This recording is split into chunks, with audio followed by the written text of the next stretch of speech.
Hey, Printhouse, welcome back. We've got a couple fun things to be able to share today. OrderMyGear merger. The team's coming together, working on building a better software platform, offering every kind of service possible to the industry, what it means, and a little bit behind the scenes of that.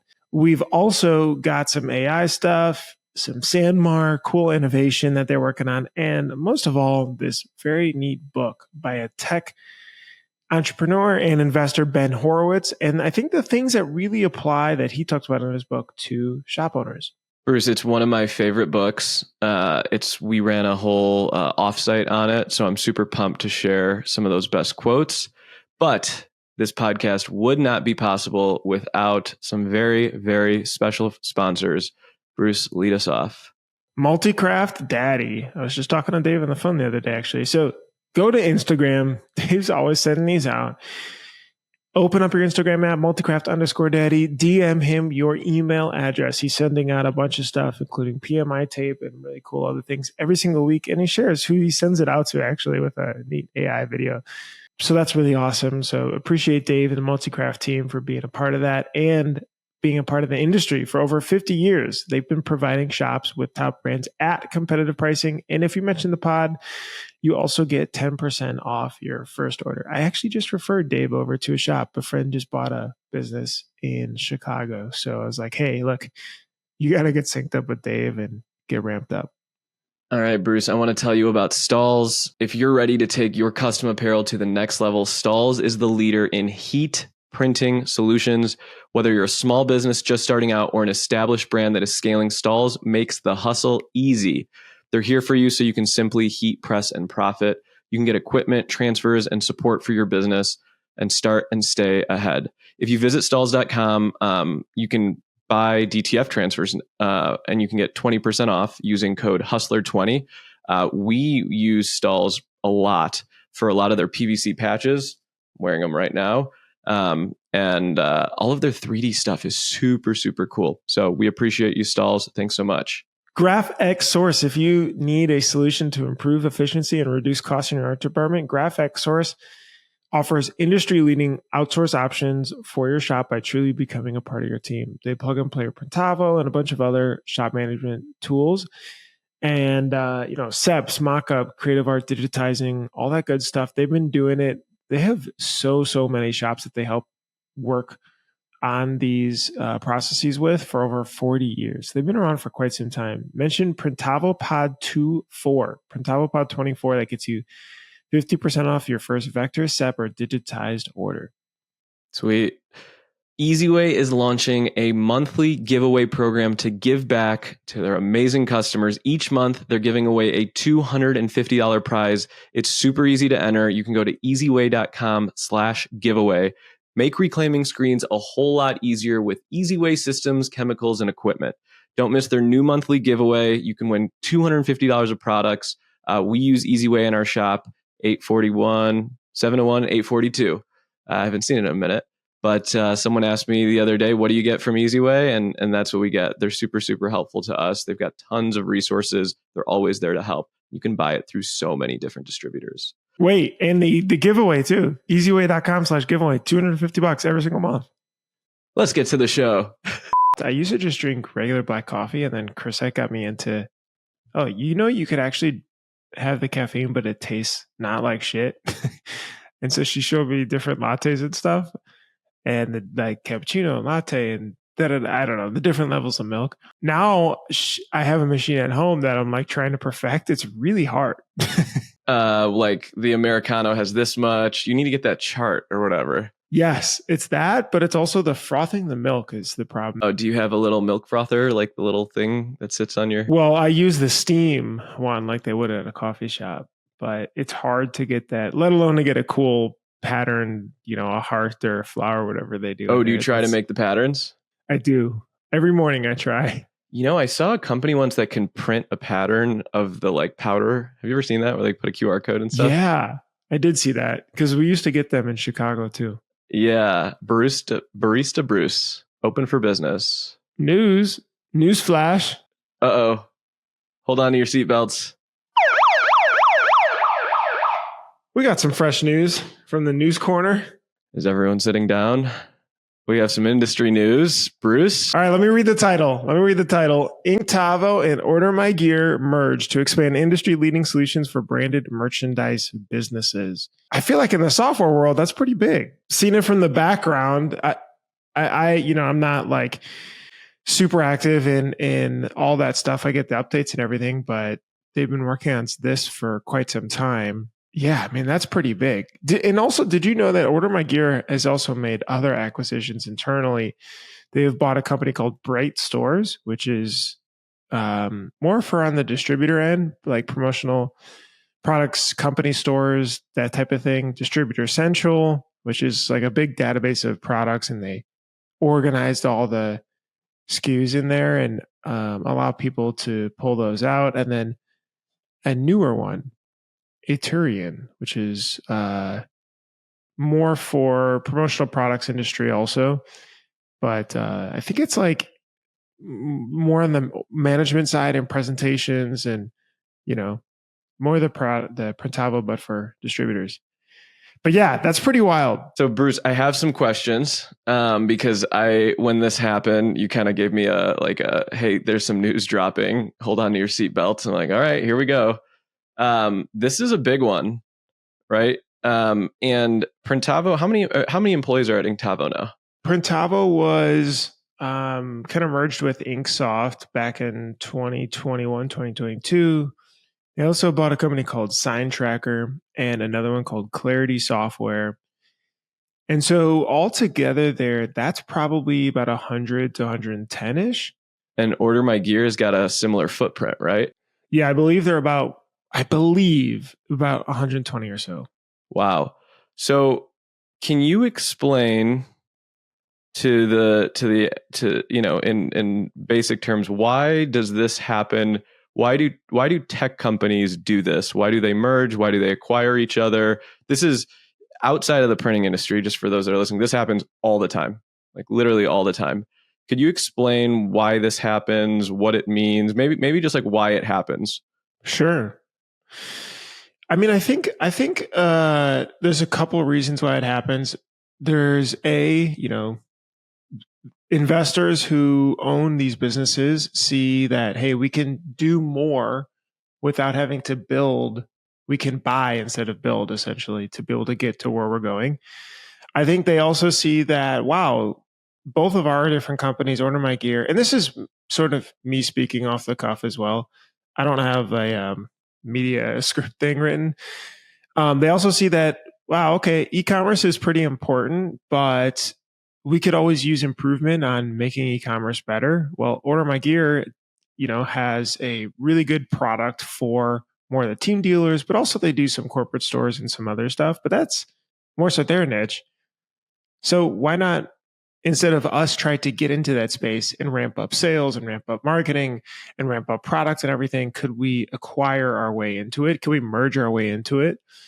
And that's a big one.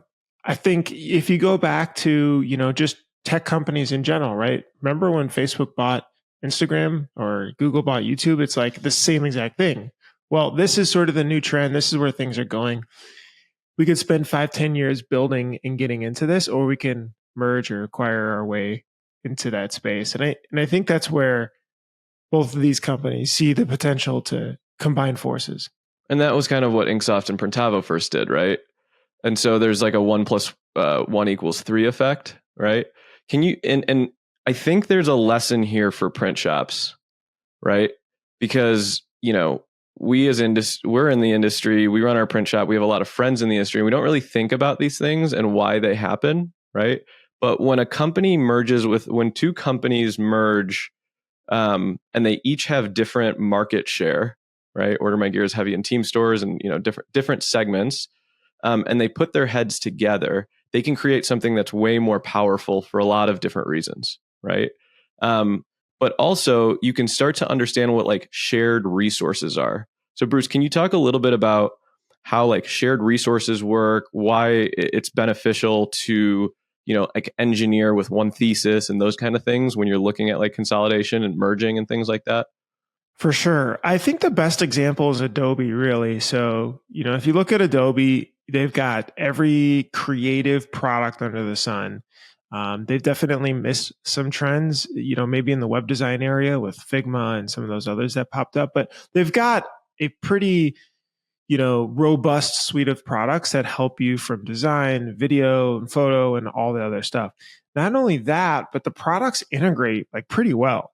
I'm sure we could all imagine a ways for them to be, but like the fact that you could drag a file from Illustrator into Photoshop and it like still has its attributes and it still can drag, or you could still expand it and shrink it without any pixelation.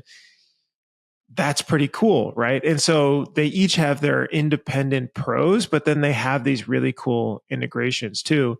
And then I'm sure on top of that, they have very efficient teams that manage sort of the top layers. So like a sales rep now can go out and say, oh, okay, you're an agency, or like you're a shop. Okay. Well, do you guys do your own in-house video production just on the side with marketing? It's okay, cool. So we actually have a mobile app, Premiere Pro. You could download that. You could make social videos on your phone. Great. Oh, okay. You need help. You could manage SEPs and everything. Oh, boom. Photoshop. You've got that there too. Let me show you. And then now on the success team, let me show you how to use each of these and how they play really well together. So you don't have this hodgepodge of like a basket of different tools that don't talk to each other, that don't integrate. And then the support team, you're going to 3 different support teams. This is a better way, a more efficient way of having less people that can do more by managing all these different products, right? And like you said, you start to create a bit of a roadmap that that's a little bit more everybody rowing towards the same direction. So, oh, hey, where do we as a whole company, now we've got, called 250 plus or whatever, 300 people. Everybody's doing different things and different products, but how do we all now start to point in the same direction? So we think, I don't know, transfers and the way that people handle decoration is going to change a bit. So instead of people buying X equipment, they're buying Y equipment, and that affects software because of Z. All right, great. So how do we help complement that? OrderMyGear has that really cool stalls integration where you close the store, you could print your transfers through Fulfill Engine and or stalls, right? There's some interesting things that play a role now where everyone's knowledge comes together and can help put in the right direction. But like, to be honest, there's so much that I'm sure both teams have to learn about each other that I'm just sort of, what's the word, like prophesizing, or You're good. You're there. You're there for morale, right? But I mean, obviously, what's really cool is OrderMyGear was in their silo. Their team built a beautiful product, scaled their tech in the way that they thought was right. You did the same thing. JP and the team did it at Inksoft. So it's like also bringing together like just really good minds, right? And this happens if anyone knows the company Loom.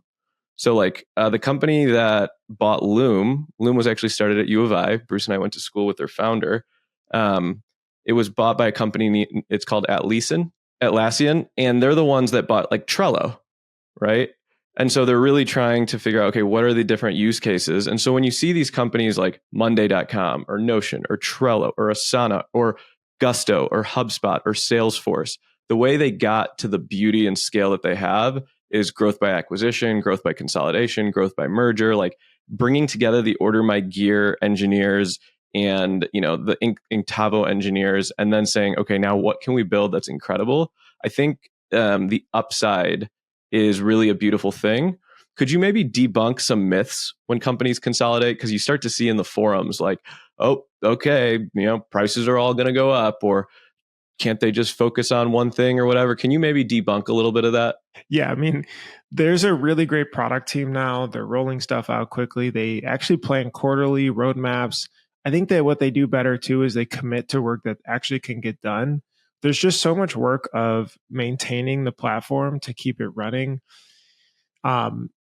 keeping things upgraded, all that stuff, and then also new features. So Rebecca and the team, at least on the Inktavo side, has done a good job of creating a more repetitive cycle of that.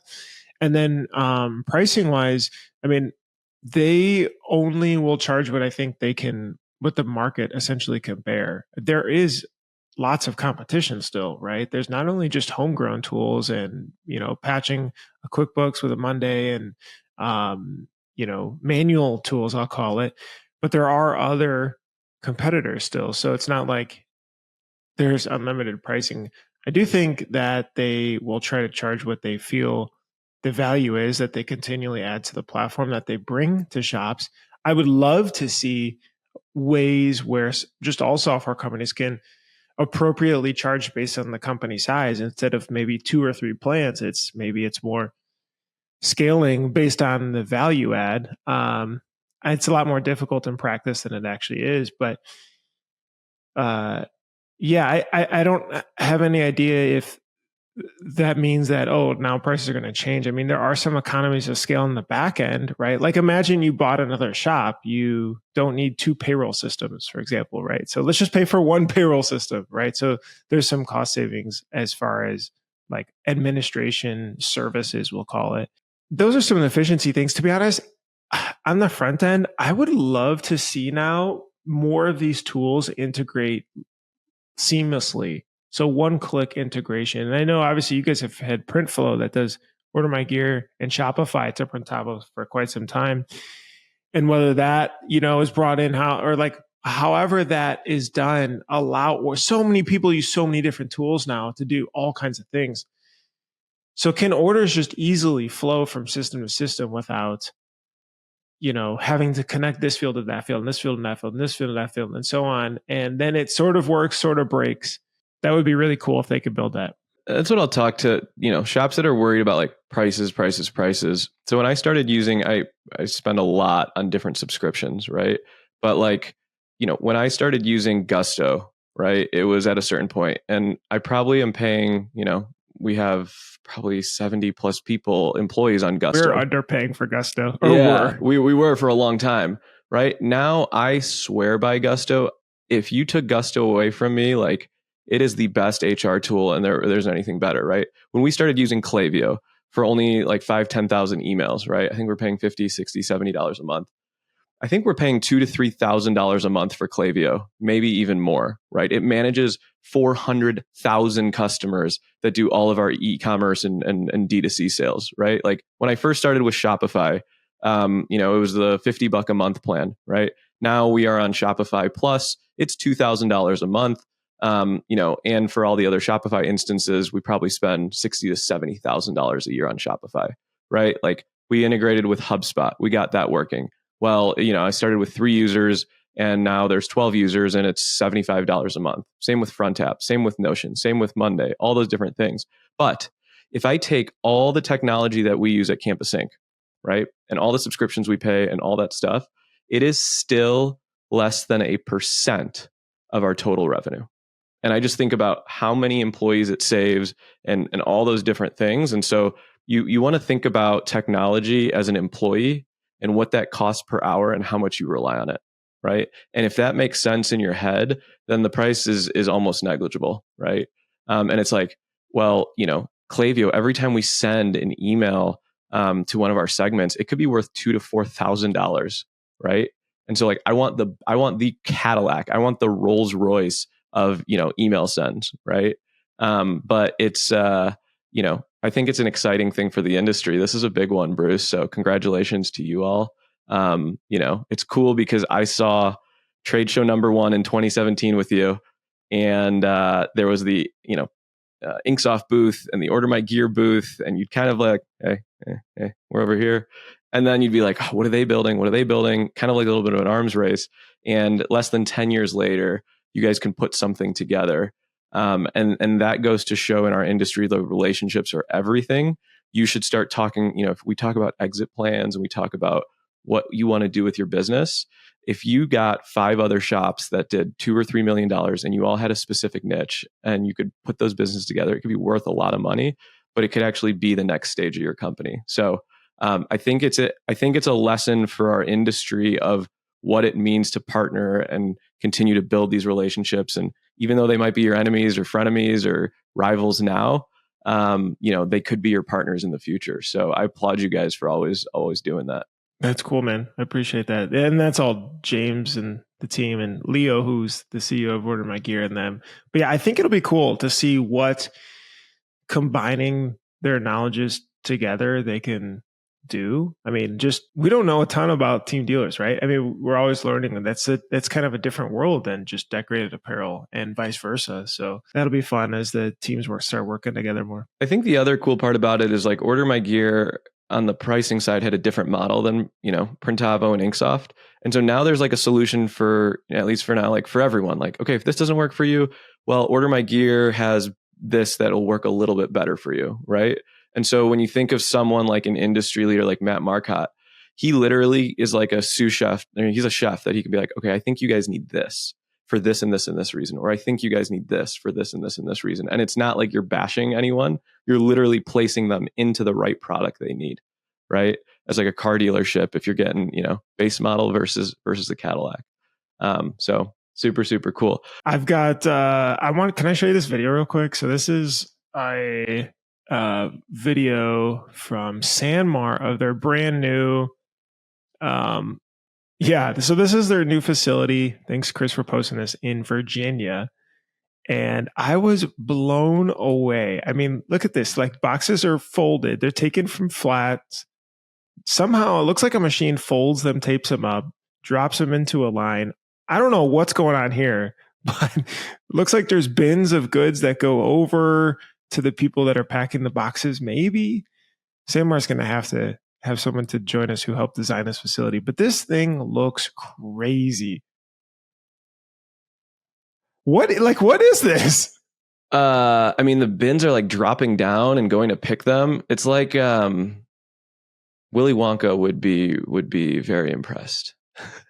Unfortunately, I don't know a whole lot beyond that. I mean, I texted Monty about it. He said that there's still quite a few people that need to be running the facility to have it operate. It's not like a robot takeover type thing, but it's a lot more efficient than it has been before. And maybe shops are able to see that. I was reading something that said, U.S. warehouses are way behind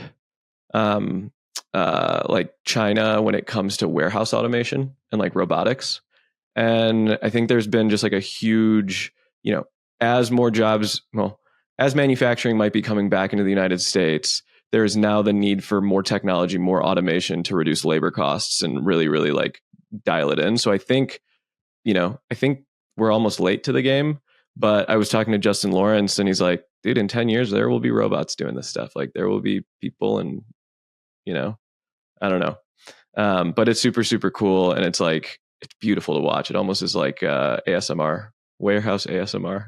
We saw that. I mean, remember? Oh, you went there. So when I went to go visit PMI Tape in Indiana and did a little tour of the facility. Actually, did a shop tour of it too. It's on YouTube. You guys can see. But the end has robots that they've been playing around with. So I mean, but these are very. It seems like it's taken quite some time to be able to get that and dialed in.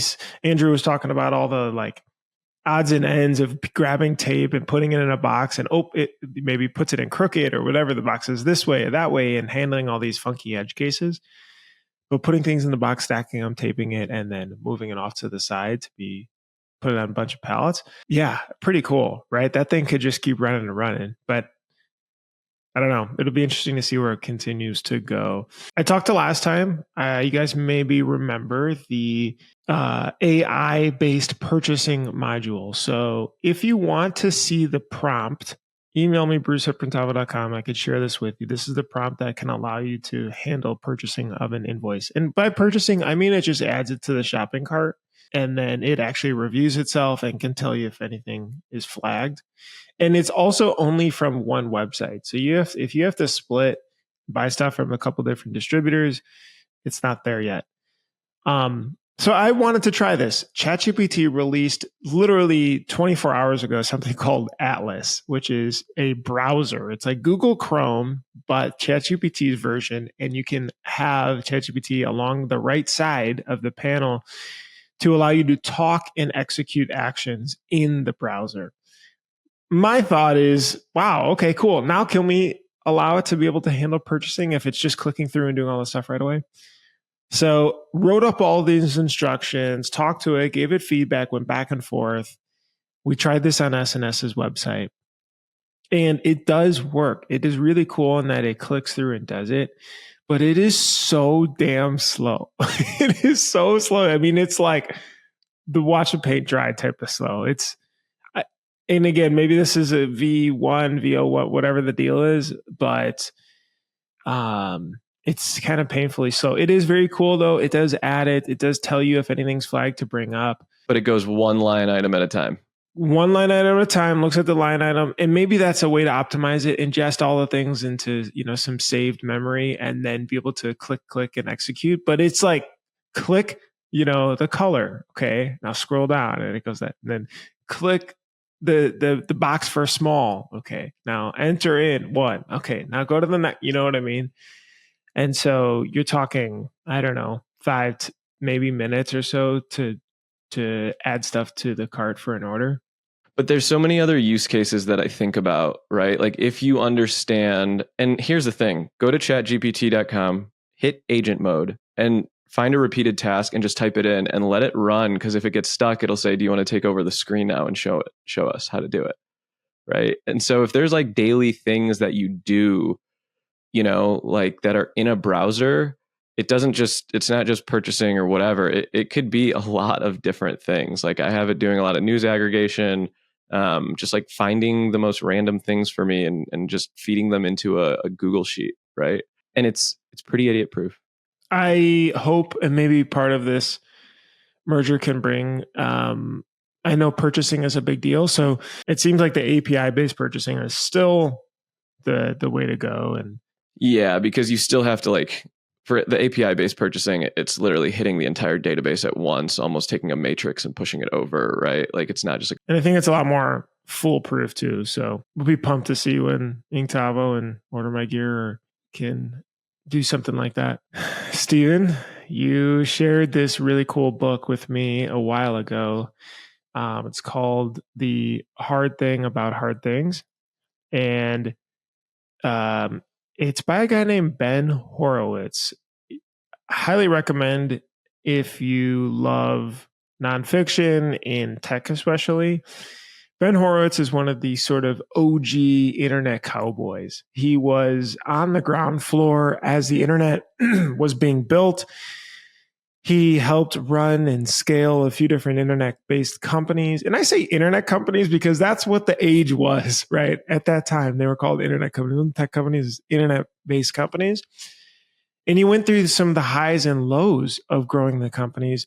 And then he turned into a big investor, started a company called Andreessen Horowitz. Maybe you've heard of that, but they've invested in almost every major tech company you could think of, the Airbnbs and the Facebooks and Instagram, and so on.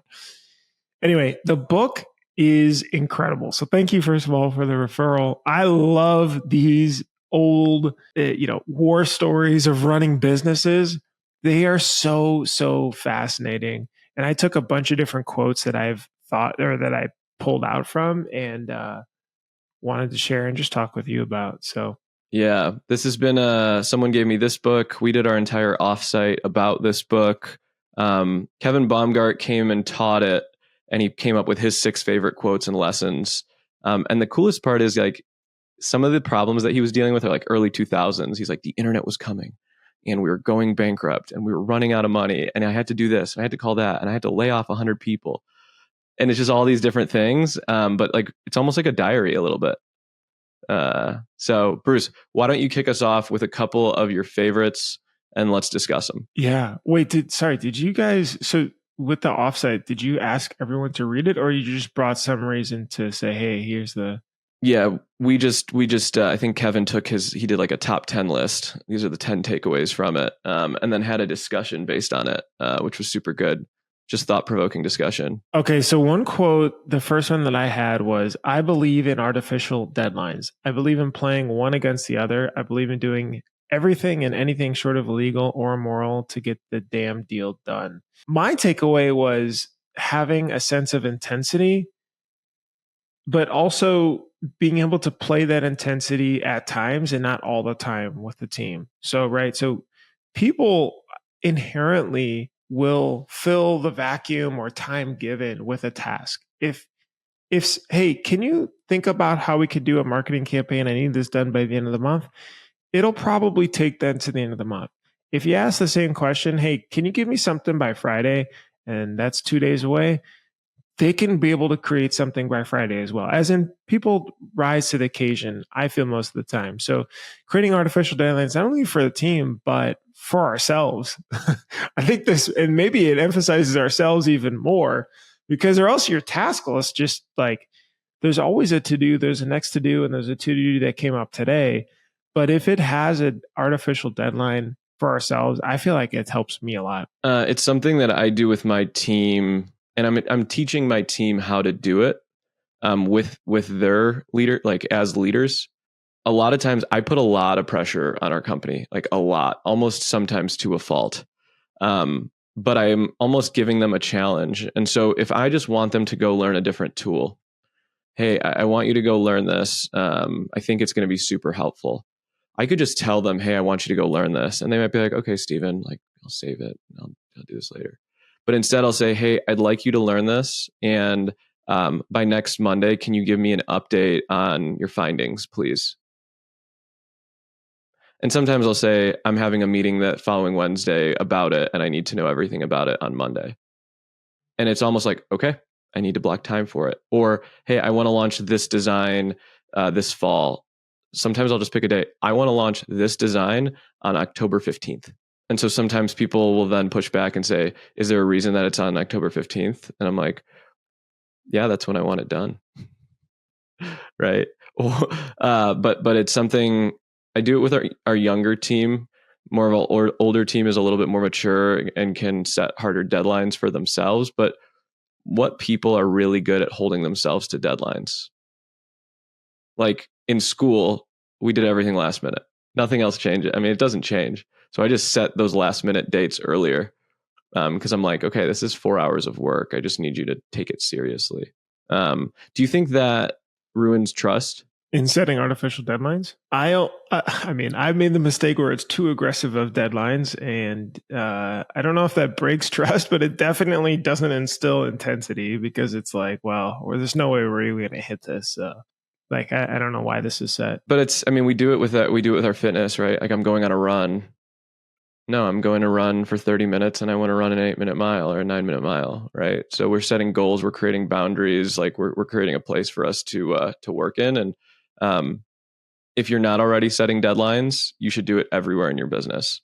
It's becoming a habit for all of us is when you give a project, set a deadline and run with it, right? Something that I'll do, here's a little trick that I'll do, is when I set a deadline, I will set a calendar reminder and invite them to the meeting for a 15-minute check-in. So it's like, hey, I need this done in 3 weeks, and I put it on your calendar. The check-ins move bigger projects forward so well. But you could do it in your print shop, right? Like you could do it everywhere. Ben said, here's a few things about struggle. Don't put it all on your shoulders. Get the maximum number of brains on the problems, even if problems represent existential threats. Get the maximum number of brains on problems. Play long enough and you might get lucky, and just don't take it personally. Everybody makes mistakes. I feel like this one really hit home because the first part, don't put it all on your shoulders. Get the maximum number of people on it. I think our ego as business owners want to that's our bulletproof vest in a way of I could just force it through. I can put more time into it. I'll just stay up till 9 o'clock and do it. I'll just blah, blah, blah. Just fill in the blank. Literally just fill in the blank. I mean, we've all been there. We're probably still halfway there too. Getting the maximum number of brains on problems, even if they're existential threats. I like that. I wish I would have done that a lot more. So how does a shop that takes the world on their shoulders and say, I'm going to just play devil's advocate? Because I think what you're saying is like, you can't do it by yourself. You need to put more brains on projects, whether it's a threat or a not. But shop owners, small business owners might say, if I don't do it, it won't get done right. I want it to get done right the first time, and there's nobody else that can do it. Yeah, I said the same thing about maintaining QuickBooks integrations, about only handling support tickets, about building features because I felt I could get it done quicker. About having to be at every trade show and not just letting the team be able to manage it because I know how to set up the booth. Like just stupid stuff that when I think about now, it just doesn't make like, what am I talking about? The team can set up the booth. They can figure that out. He goes on to say, I would just push back and say, really? I would just have someone say, really? Just question mark, really? And just pause. Don't say anything else. Really? You just ask yourself, really? You can't. Yeah. So he goes on to say, like, by far the most difficult skill I learned as a CEO was the ability to manage my own psychology. When you're the founder, your company becomes a mirror. Every anxiety becomes an insecurity and it reflects back at you. And so you manage your own psychology from separating you from the chaos. It's knowing that the company can be on fire. You can have a bunch of struggles, but you can still like choose how to show up. And so, it's sort of like fix yourself first. Like you have to get yourself in the right headspace to do these things. And when you do, those problems don't feel as heavy. I mean, can you think of times, Bruce, when you were like super anxious, wound up, fired up, and you as a leader then versus like this calm, poised, I'm sure there were different times. Yeah. I mean, I think as we continue to work on fabric and like create these groups for people to work through their problems and set goals and everything, I feel like the way that we also manage fabric as a team is a lot different because it's sort of second time around in a way where Adrian is incredible. We have, Michael, who's doing a lot of coaching. We've got some other folks that help, but being able to let them sort of do the thing and check in weekly and let them come back with it, but just say, hey, this is what I'm expecting from the outcome. I'm not sure what it looks like in terms of the weeds, but this is what I'd like to see as far as the end result. I'm a lot better at that than the before. Yeah. But then it also gives you the ability when you can delegate set outcomes, it's like high accountability, low control, right? If you're a super accountable person, I'm going to tell you what it looks like and you go and do it, right? Some of the great leaders say like, I hire people so they tell me what to do or like they make it better, right? But then it gives you the ability to go innovate and play. So like, Bruce, you've been diving into Facebook and Instagram ads. So if you've been getting your fabric ads, you should click and apply, right? Or figuring out buying groups for the industry, right? Or talking to partners or setting up roundtables, like going and doing newer things that can then make fabric better, right? And so that's what the business owner should be doing. Bruce, there was one part there that we didn't talk about. It was play long enough and you might get lucky. I think it's always a reminder. This is so high level, but I feel like it's always a reminder that you keep pushing forward, you keep figuring it out. I mean, we just had Kevin Oakley on the podcast, and he's probably the definition of this quote. Going through the last 5 years as a business owner has been very chaotic. And on top of that, trends have changed probably quicker than they may normally have. And Kevin Oakley was able to continue. He pivoted his business, was it 2-3 times? Like a significant pivot, not just a small, but like who's our persona? Who's the ideal customer? And how are we manufacturing the goods to be able to give that customer? Like the two biggest ones he was changing at the same time until he found a combination that worked.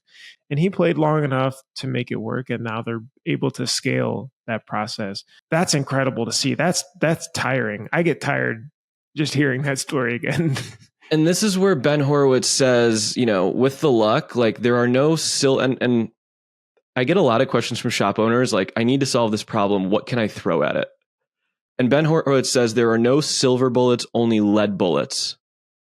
You ever hope that there's like one trick to fix everything in your business? One magical hire, one viral post. Oh, if I just do this, right? Ben Horowitz calls this the silver bullet fantasy. But really the truth is it's never one thing. It's 10 small, ugly, gritty bullets. You got to grind with real problems one at a time. And the best leaders stop searching for the one silver bullet and they start loading the clip with lead ones. He says, you don't outsmart the hard stuff, you outlast it. And that is stoked on printing for sure, right? Those are just like a ton of little lead bullets. Banger. I really, really like that one. I have a tactical quote that I thought was really helpful. And that was withhold any new job postings or hiring until a manager has developed a training program. And the reason is because you reactively hire because you're like, oh my God, we need this. And then you reactively train them when they're, oh shit, they start on Monday, it's Thursday. Well, I'll just have them shadow this person and then I got to get back to the things I got to do. This really, really forces it. Training should be the most basic requirement for all managers in your organization. That's his quote. Withhold any new hiring or job postings until a manager has developed a training program. I remember way back when Adam Cook and we sat in a room for 4 hours. I closed the door. It was a separate area. It was far enough. Actually, people didn't know where we were, so they couldn't reach out or ask any questions. Closed Slack, turned on Do Not Disturb, and just worked on training. What does this person's first week, 2 weeks look like until they can start to be able to add some value? Bruce, in the Fabric chat last week, this started to come up, and then you just dropped the whole doc in there, and then other people shared their docs, and it was just like, holy cow. But the one thing that I'll say, I coach a bunch of shops, and a lot of times I'll coach, I'll work with the founder and one of their employees, and we're trying to delegate. And the first thing we work on are job descriptions and outcome results. And one of the employees of this shop, he was actually just bringing in an intern, and he had successfully trained another employee part of this project. And I was like, hey, have you built a job description for the intern? He's like, he's going to be a runt at the shop. He's going to just do random things. I was like, well, what if you treated it like any other employee and you actually made him a training guide and a couple pages and you actually put something together, right? He would take his job that much more seriously and it would create less babysitting for you. And so, if you have employees that want to hire someone, I love that. Build the job description first, build the training first, and then we'll post it, right? It also makes your life, you feel like it's a pain in the butt, but it makes your life so much easier after you bring them on. And the only mental shift I had was in the perfect world, because this is where I wanted to go. I did not want to be there for every new hire because 20 people or so, it is so taxing. Oh shit, that person quit. We got to rehire. They start next week, whatever. This person starts, and you block off a few days. None of the stuff that you're supposed to be doing, or although maybe I guess you could challenge me and say that this is the best probably spent of your time is to work with them. But I have to push off the rest of this stuff and then do the thing again. But can I get the training so good that I don't need to physically be there? And they can follow the videos, they can follow the person, they can tap on the right person's shoulder. Hey, this is the person that does this. You need to follow them for 6 hours. 6 hours is up. Okay, grab, lunch. This person's going to take you out to lunch, whatever, so on, so on, so on. So I got really, really specific in that. You planned out the first 4 days, hour by hour. By 15-minute increment. Absolutely. Yeah. That's crazy. Let's talk about that. So Bruce, you said one-on-one. So Horowitz actually talks about high output management as one of his favorite books. Which is the Andy Grove management book, old CEO of Intel. But one of the common themes between high output and this book, he says, the key to good one-on-one meetings is understanding that it is the employee's meeting rather than the manager's meeting. A one-on-one meeting is understanding that it is the employee's meeting rather than the manager's meeting. What are your initial thoughts there? I didn't know exactly. I agreed with him, but I didn't get it until I went and I kept reading, which is where he gave some examples of what this really means. So he actually wrote out some effective one-on-one questions to ask. So whether you're doing weekly, whether you're doing monthly with different people, maybe I could just rattle off these as many as I can quickly. If we could improve in any way, how would we do it? If we could improve, what would we do based on your opinion? What's the number one problem with our organization? What is really working in the company and what can use improvement? If you were in my shoes, what changes would you make? What don't you like about what the service or products that we're offering? And what's the biggest opportunity that we're missing out on? What do you feel like is the biggest opportunity we're missing out on? And that's probably really great for the sales folks or account managers because they're actually on the front lines working with customers that are asking for stuff all the time. And then the last one, honestly, is, are you happy working here? Do you feel like you like it? I feel like when you do consistent one-on-one meetings, you almost need to take the role of, I don't want to say the word therapist a little bit, but like if you were to go to therapy, they're not the ones doing the talking, you are, right? The patient is. And so it's up to you to give them a consistent, non-distracted 30 minutes every couple of weeks to just listen and ask really good questions so that they can reflect. And it might be personal, it might be professional, it might be work related, it might be big, small, whatever. But oftentimes I'll catch myself saying like, did I do all the talking today or did I let them do the talking? And if you were to take inventory of your one-on-one meetings, a one-on-one is really there for the other person. And so you can ask those super powerful questions. Bruce, I bought this game card set. I got this ad. There's a psychotherapist, her name's Esther Perel, and she creates this card book that is, it's called Where Should We Begin? A game of stories for employees to like ice break. And it's super, super cool. I started doing it like yesterday, actually at our attraction meeting. We all took a different card and started doing it. And one question would be like, a piece of feedback I really, that was really valuable to me was, or I shut down when, or when I get disappointed, this is what happens, or I wish I was recognized for this more. And we did it for 30 minutes. It was so cool. It was like the coolest, most, I don't know, it was awesome. But you really need to ask good questions, and your employees are like, they want it, right? And they'll come up with the ideas that are in your head if you frame it the right way. Wow, I actually really like this. It's called Esther Perel, Where Should We Begin at Work? It's on our website or Amazon.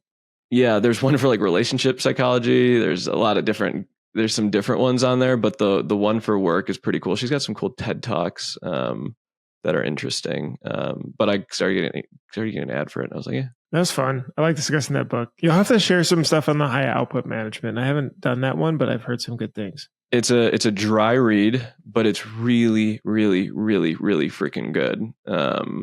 What book's going to come next? Maybe high output management. Honestly, I don't know. I feel like. Have you done Never Split the Difference?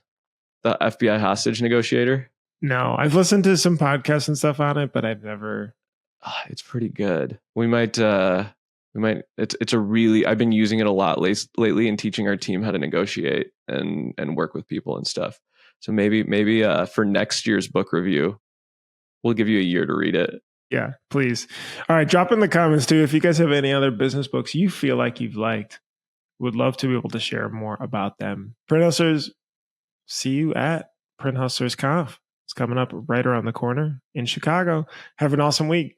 Thanks so much for listening. Hopefully that was informative. Don't forget to subscribe. Don't forget to like. Don't forget to hit the bell for notifications if you enjoyed this video. If you enjoy all the stuff we're putting out, it's really helpful. We love to just be able to see it. That means that we're doing a good job. To subscribe, hit the bell for notifications, and hit the like button. And I'll see you in the next episode. Bye.